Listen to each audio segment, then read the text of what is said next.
Hi, everyone, and welcome to Dr. Marion's Learning Labs webinar series, where we will be addressing a whole range of important issues in reading, learning, and student success. My name is Sarah Shasavari, and I am the Education Coordinator at Dr. Marion's Learning Lab, and I will be hosting today's event. As today's host, I will be able to view and present any questions you may have for Dr. Blank through the question and answer box that is available on your screen. So please feel free at any time to type any questions you'd like Dr. Blank to answer in that Q&A box, and we will try to answer them at the end of the session. All right, now I'd like to introduce the star of our series, award-winning psychologist Dr. Blank. She is well known internationally for her many contributions to understanding and enhancing children's learning, and I am so excited to see what she has in store for us today. Hi, Dr. Blank. Thank you for being here. Hi, it's always a pleasure. Thank you. Wonderful. Well, I can't wait to get started. So let's go ahead and begin with today's topic of Beyond the Cover, how to critically assess any book. Okay. It's basically a kind of continuation of our previous seminar that was focused on how to evaluate books and how to pick out good titles. This is bigger. It goes into many more dimensions as to the issues you should be looking at. Some of them will be very familiar to people, and others may not be. So I hope everybody finds something useful here. Wonderful. I'm sure that they will. Okay, I apologize. There we go. There we go. Okay, this is what we're going to be covering today. And what led me to it was when I would be asked by both children and their parents, is this a good book for a book report and so on? And I would give them advice and they say, how do you do it? And so I decided to organize how I do it. And the dimensions we'll be covering today are the reading level, which is not a difficult issue, but it's an important one. If you have a fourth grader and you give them an eighth grade material, it's not going to work very well. And then the type of text, which determines the kind of information the child sees, then the interest level, then the background knowledge needed to understand the material, and then a topic that is really very important, but is generally not covered much, the issue of coherence. So let's try the next slide. Okay.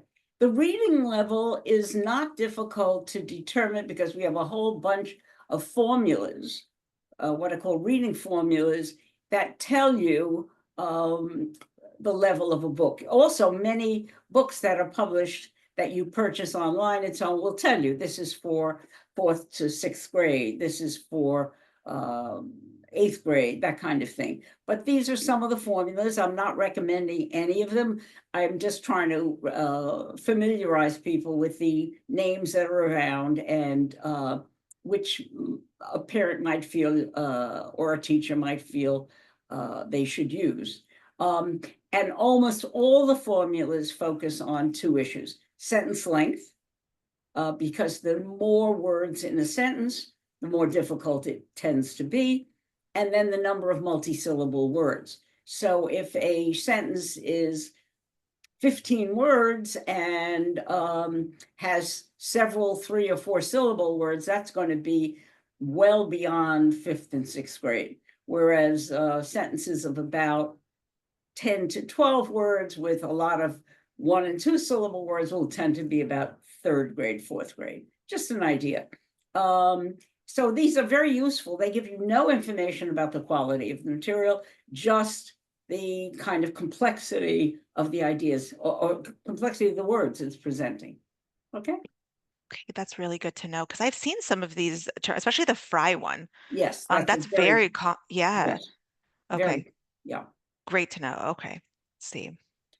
Now, the type of text really falls into two groupings. One is narrative that, quotes, tells a story, whether it's Little Red Riding Hood or Harry Potter. Those are Mhm. all narratives. They talk about uh, living beings. Sometimes they're little animals that live together and have personalities. And most times it's about people. in general, human beings love narratives. And one of the things about narratives is that children generally understand them from 2 years of age on. It's built in to the human system to think in terms of narratives because it's thinking about the emotions of people and the drives they have and the difficulties they encounter. Now, what happens in school is roughly, and it'll vary from state to state somewhat, but roughly at about fourth grade, the material switches to expository or informational text. And the best way to think about it is to just think of an encyclopedia as if you've Mm. had, they're going out of fashion, but the encyclopedias are strict expository. These are the mountain areas, these are the weather patterns, these are the economic forces, and so on. It offers very dry information, but it's the heart of academic success. It's a kind of complex situation because the heart of academic success are texts that the children in general do not like. And that's a huge problem. I've heard the terms very well, like stated, like it's boring. I don't like Yes, this, that's exactly. That Yeah. kids feel um, that that's enough reason to not do anything. It's very interesting. There's huge cultural differences. I was working with some Chinese children in New York, and they said about expositor, they didn't like it, but Hmm. they did it because certainly at the time, I don't know how much they're changing like everyone else, but at the time they may not have liked it, but they knew they had to do it. Same thing Right. for children from parents who were India, not American, that Native American. So expository, it's interesting that we have maintained the expository text despite all the problems that have been associated with it.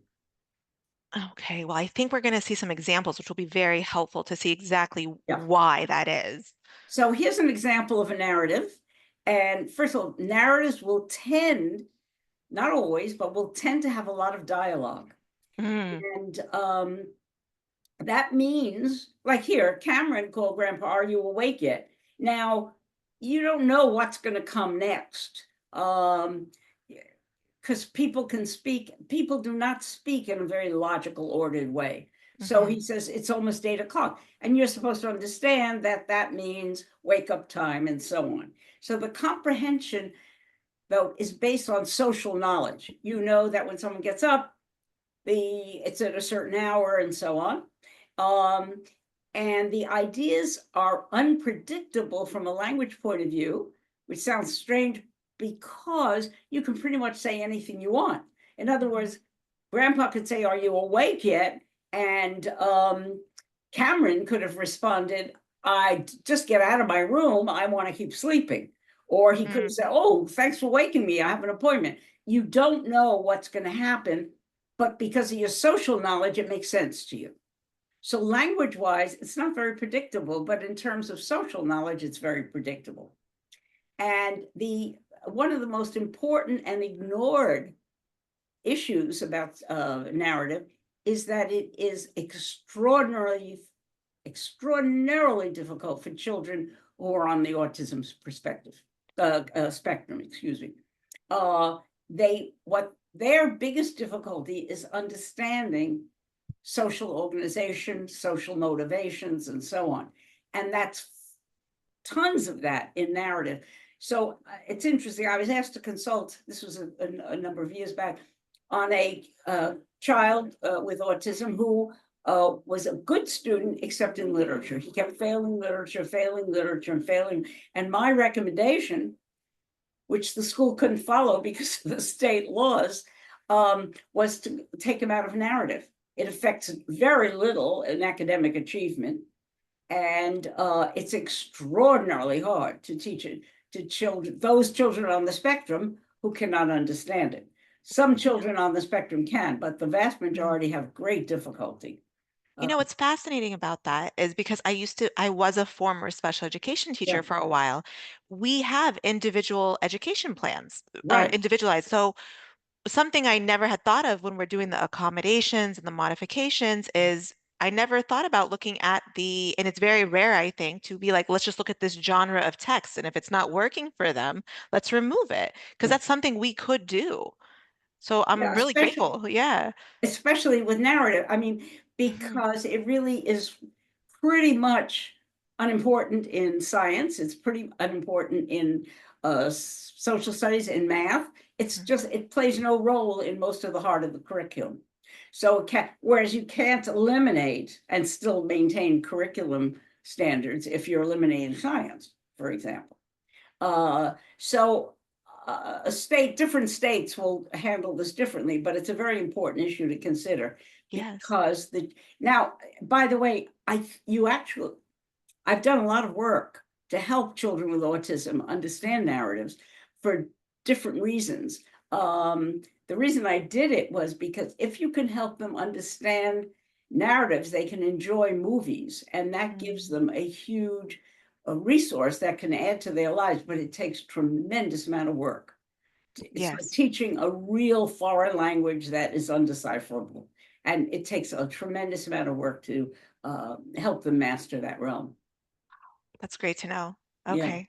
Very important. Thank you. Everything is doable, just about the amount of time and effort you want to put into it. Right. Exactly. And sometimes we just need to, like, this is something that's not pointed out very often. So I'm very Oh, grateful yeah. we're talking about it. Yes, yes. Okay. Um, Now, here's an example of expository. I've taken this from a particular website, but it's very typical.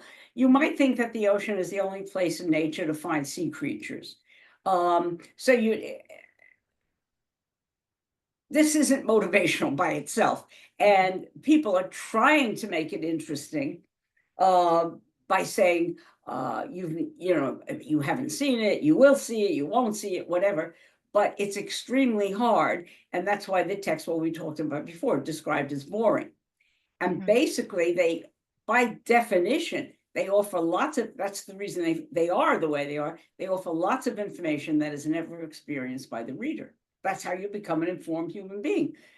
If you can understand these topics, you can understand all places in the world. You can understand all kinds of major issues in the world. You can understand health issues.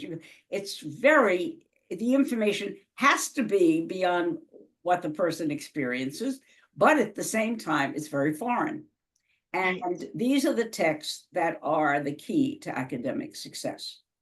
And that's why they're so important. So when they discuss, should we still teach expository? Well, if you want a kid to succeed in social studies or science or math or any of the major academic subjects, they've got to understand expository text. Completely. Yeah. I Lots of information that is never experienced by the reader. This is where it's like you said, they get this information, but it also creates this lack of understanding and why they consider it boring. Because, like you said, they've never experienced it. They don't have Yeah. the background knowledge of it. So, but it's extremely important. So we have to keep teaching it. We just have to figure out And there's solutions. no motivation, Right. Right. but the thing is, the good news is we can totally revamp these texts and make them interesting and appealing. It's just no one thinks about it, or very few people think about it. And the kinds of gimmicks that people throw in, like, but if you visit the beaches of the Northeast United States, well, I can guarantee you that 90% of the children in America wouldn't even understand that sentence. If you Oh, visit the beaches of the Northeast United States, they have no idea that there are beaches. They have no idea that the Northeast of the United States is on the Atlantic Ocean. They yeah. so they have no idea that beaches are there. I mean, Right. it's So, it's the whole thing is a foreign language, and we've made it into a much harder foreign language than it has to be. oh, I'm so excited to see and go over some of your suggestions because this Yeah. is very important.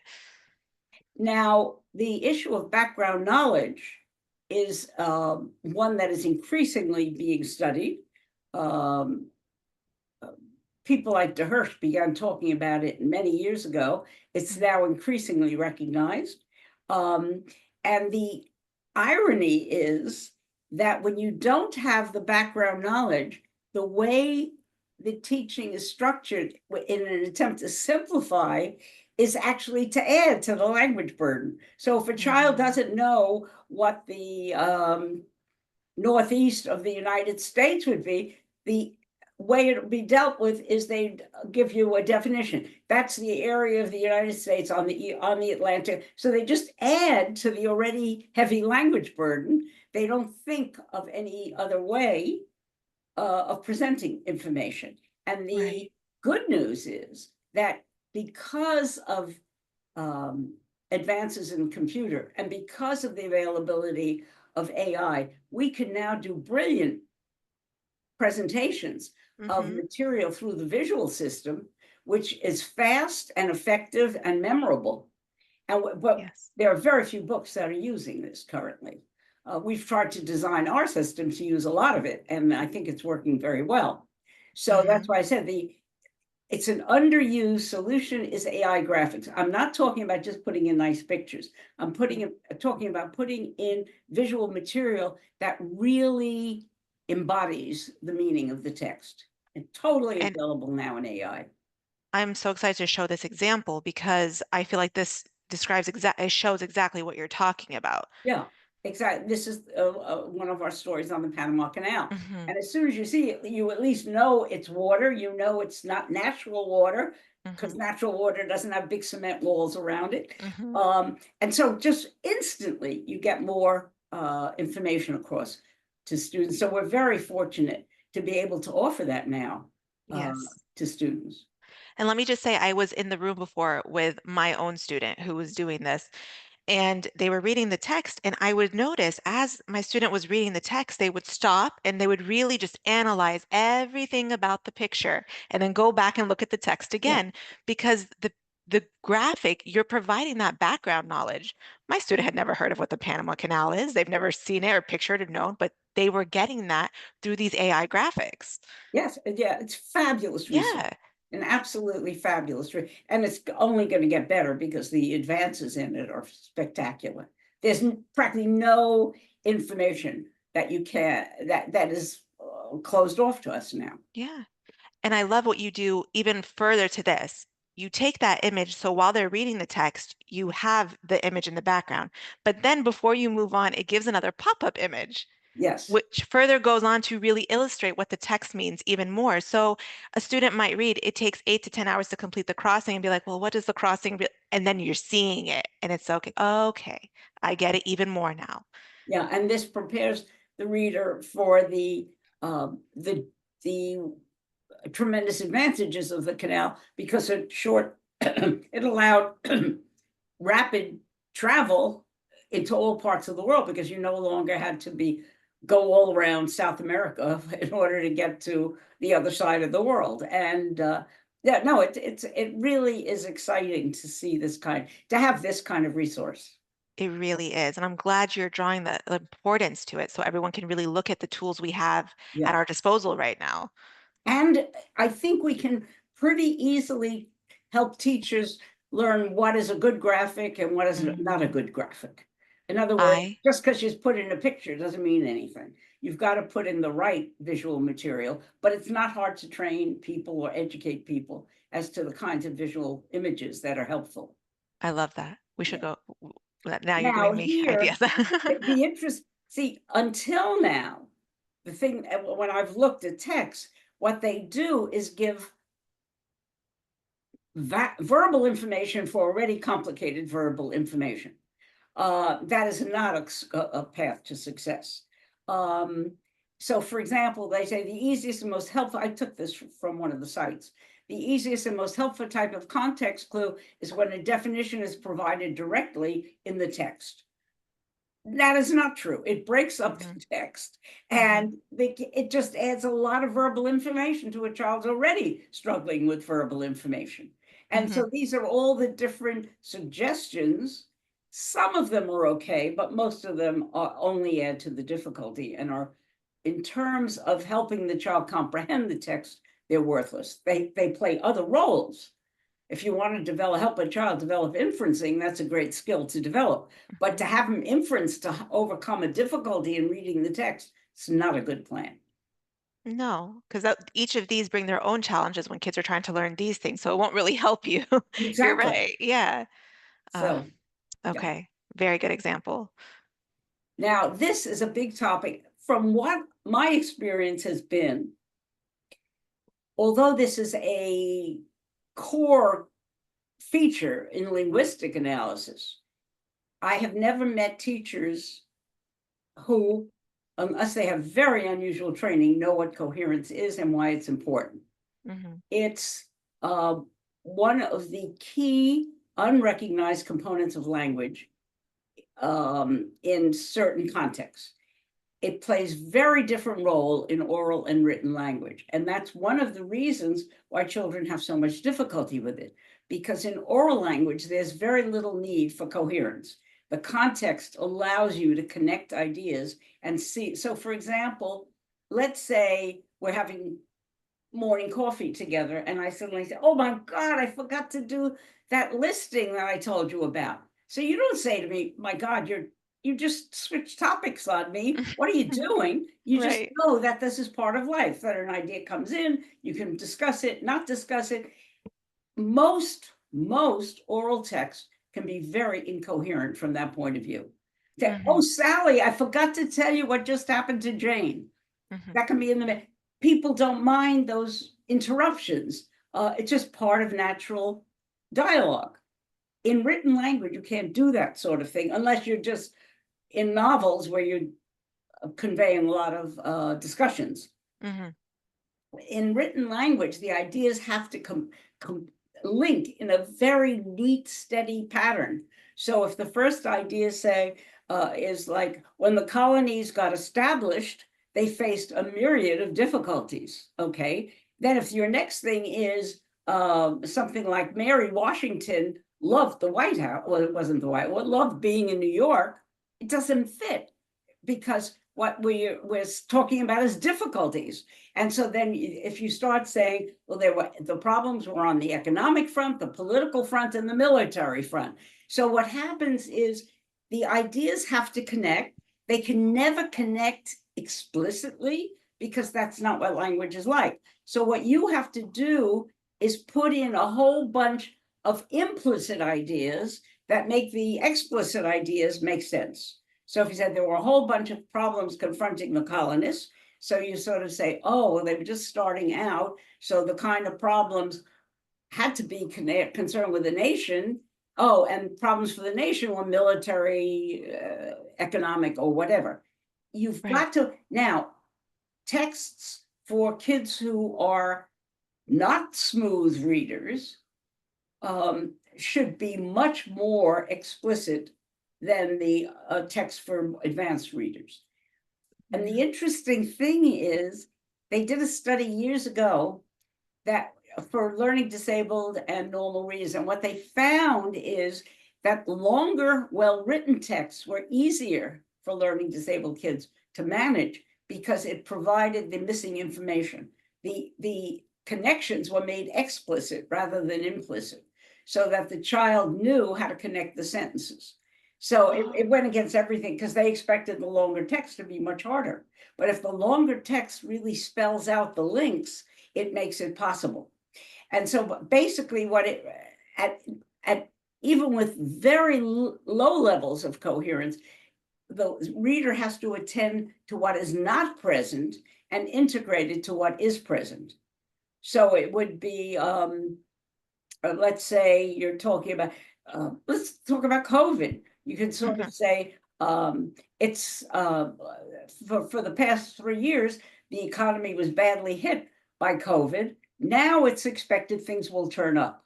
Mm-hmm. And you can connect that. In other words, Yeah. okay, but you've got to connect it with a set of ideas. The fewer the ideas that are needed, the better.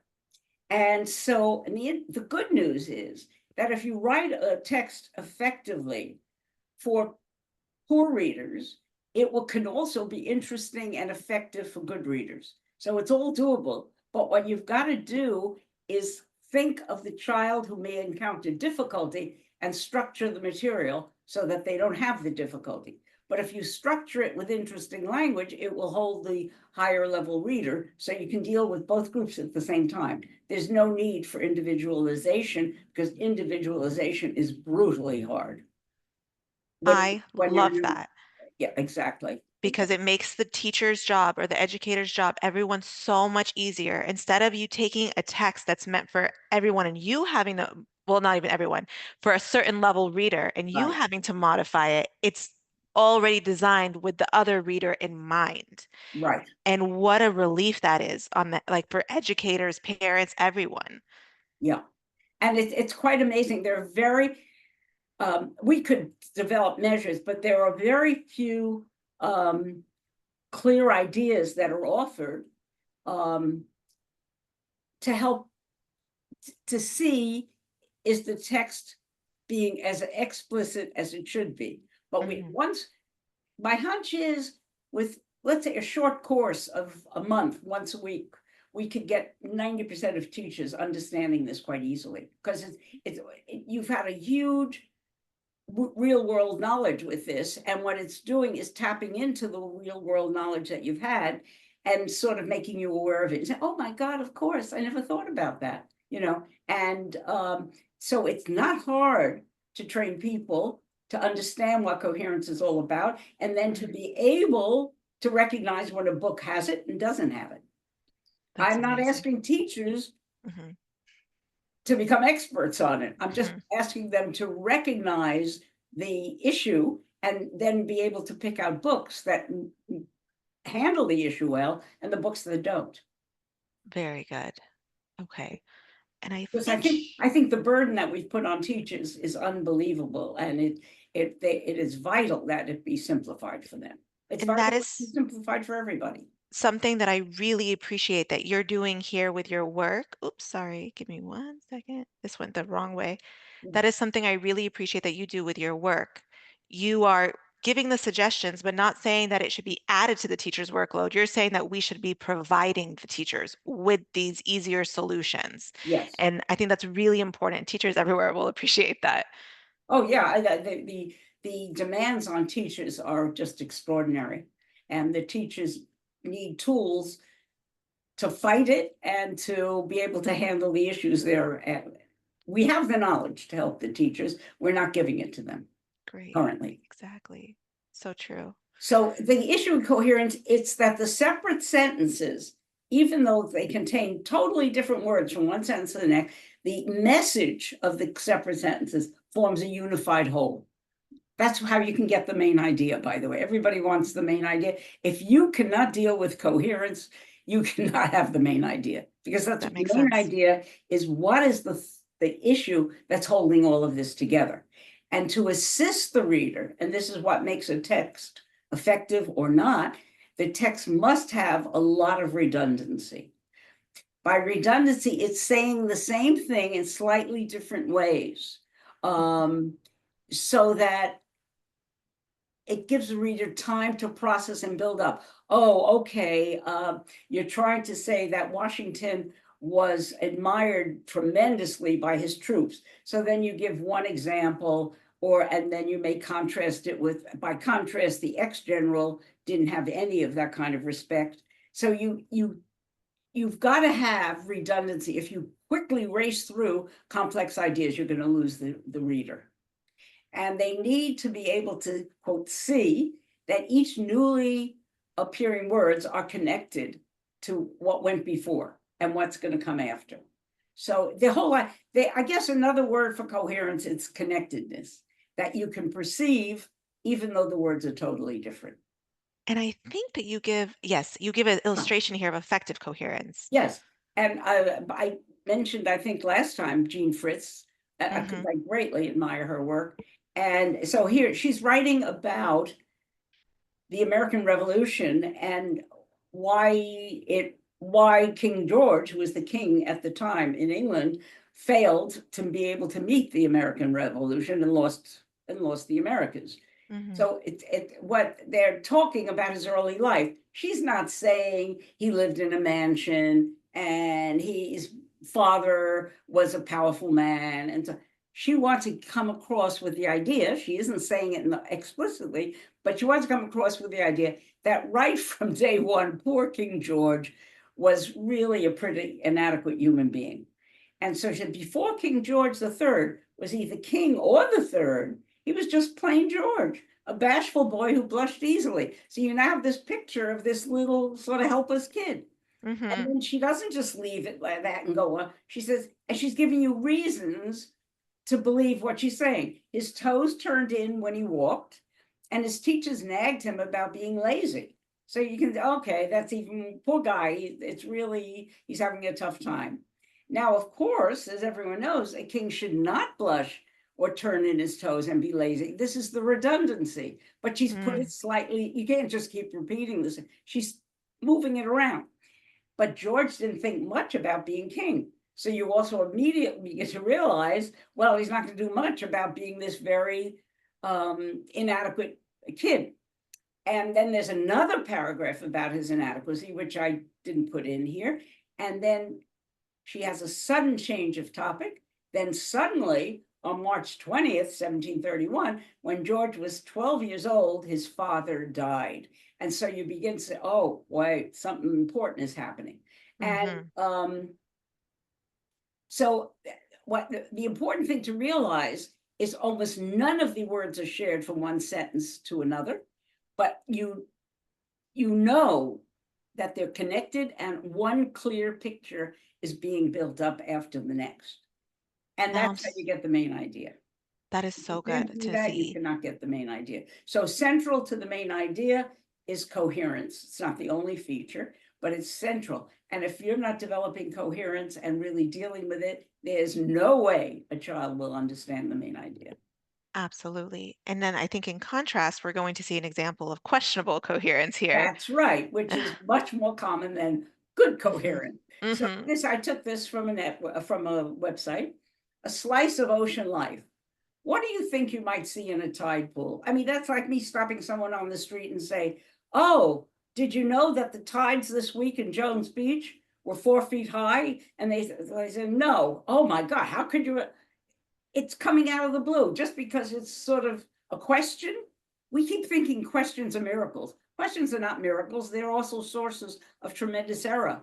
So, Yeah. and then you might think that the ocean is the only place in nature to find sea creatures. I guarantee you, not one of the people reading this was ever thinking of a sea creature, and they weren't even knowing that a tide pool is in the ocean. So it's just flooding the reader with one bit of information that they didn't realize to the next bit of information that they didn't realize to the next bit. It's really, it's really sad that we've Yeah. allowed this to happen. It's just, it's inexcusable. Mm-hmm. But basically, the key to keep in mind, the concepts come in a rapid manner, totally different from the redundancy, and there's no little or no redundancy. So people can't even, they can't catch their breath. It's like you're making them run a 10-mile race when they're not able to run a 1-mile race. And Um, if this is the type of coherence we see in our usual expository text, you could see why students are struggling with this. huh. It's boring. It's Yeah. boring because you can't understand it. Okay. Yeah. Now, the interesting thing is we have some good news. There's a lot of talk about individualizing instruction. I think that is not possible in a system of mass education. It is simple, but the good news is that we don't need it. If Mm-hmm. we develop the right texts that are attractive, interesting, and manageable, all kids will benefit. There's no need to individualize. It's that my model, and the one I think I may have mentioned it before. My model is good movies that came out of Hollywood. Mm-hmm. The movie they didn't know, they did not know that Jane Smith was 32 and was having a divorce, but while Tom Jones was 41 and had just gotten promoted. You don't need to know any of these things. If you know how to reach a large audience, it's you pull out the things that hold that large audience. And that's what Right. we've got to do in the development of texts. We've got to develop texts that are as good as the best Hollywood movies, that Mm-hmm. present very clear messages that people find interesting. And guess what? Then you're going to have a very effective educational system. Oh, imagine the improvement we would see. Oh Like, yeah, it's yeah. yeah. Now we've seen this. We've seen it with Harry Potter. I used to Yes. be amazed at kids that I was working with and kids I knew who hated reading and were racing to read Harry Potter. Oh, it was a She, phenomenon. Yeah. yeah, They and were obsessed. yeah, it was incredible. And the author just knew how to create magical material. And I The think, yeah, I think you're going to show us. Yes. And I love this because this is so good for us to see. Yeah, and these are we leave it on for a couple of minutes.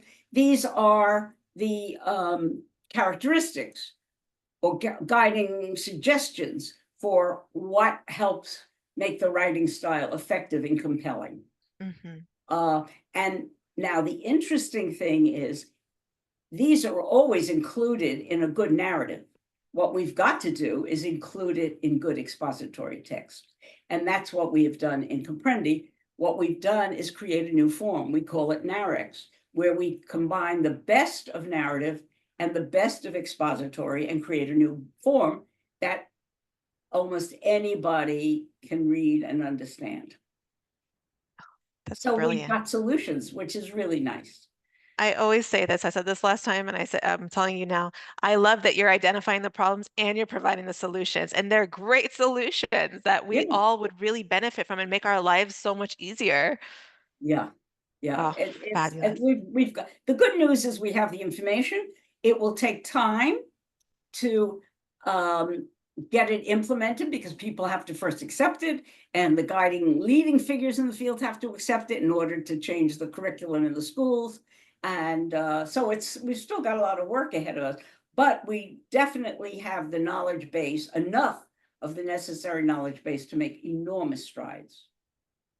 Wonderful. Yeah, which is exciting. This is so exciting.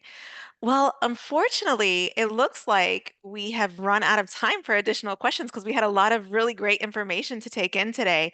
But if you had a question that we were not able to answer and you would like Dr. Blink to answer, please feel free to go to our website at dmlearninglab.com. There you can learn more or you can contact us and we will be able to answer any questions you have through there. Dr. Blank, I cannot thank you enough. This was so insightful, informative, and it's not going to help just so many teachers and educators and parents, but it's going to help so many students. So thank you so much for taking the time to go over this with us. Oh, it's been a pleasure. It's been so wonderful. And to our wonderful attendees, thank you for joining us. We really hope that you learned a lot in this session, and we hope you will join us for the next webinar. Bye, everyone. Thank you.